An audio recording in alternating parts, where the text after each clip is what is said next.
అయ్యయ్యో! ఏమైందన్నయ్య? సాంగ్ దరిద్రంగా ఉందా? అవునా? సరే మరి నువ్వు ఒకసారి పాడు మరి. నీ వాయిస్ ఎలా ఉందో నువ్వు సాంగ్ పాడి వీడియోలో పెట్టు. అప్పుడు ఎలా ఉందో మేము చెప్తాం. సరేనా? ఇతరులు పాడుతుర్రు కదా అనేసి వాళ్ళని ఎంకరేజ్ చేయను పోయి బాధ పెట్టడము, ఏలెత్తి చూపించడం కాదు, అది పద్ధతి కాదు. అది నీకు నచ్చకపోతే బ్లాక్ తీసుకో. సరేనా? ఎందుకంటే పాడాలనిపించింది పాడాను, అది నా ఇష్టం. నాకు నచ్చినట్టు నేను పాడతా. నీ లెక్క పని బట్ట లేకుండా టైంపాస్కు దానికి ఇంకేం నేను పాడతలేను. నాకు పాడాలనిపించింది నేను పాడాను. నీకు నచ్చితే చూసుకో, లేకపోతే మూసుకొని కూర్చో, అంతే. అర్థమవుతుందా?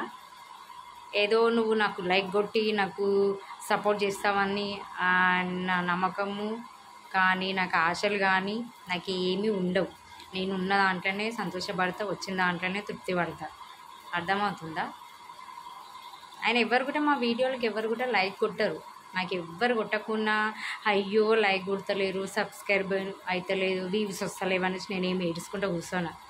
వచ్చిన పూర్తికే సంతోషపడతా. అర్థమవుతుందా? నీకు నచ్చినా నచ్చకపోయినా నాకేం ప్రాబ్లం లేదు. నాకు పాడాలనిపించింది పాడిన, అది నా సొంతంగా నేను క్రియేట్ చేసుకుని ఏం పాడలేదు. నేను సాంగ్స్ పాడక చాలా రోజులు అవుతుంది. అందుకనే ఎలా ఉంటుందో నా వాయిస్ నేనే వినిపించుకుందాం అనేసి నచ్చిన వాళ్ళు మాత్రమే చూస్తారు. నీకు నచ్చకపోతే ప్రాక్టీస్. సరేనా అన్నయ్య? బాధపడకు, ఓకేనా? హార్ట్ అటాక్ ఏమైనా రాగలేదు, చూసుకో మరి.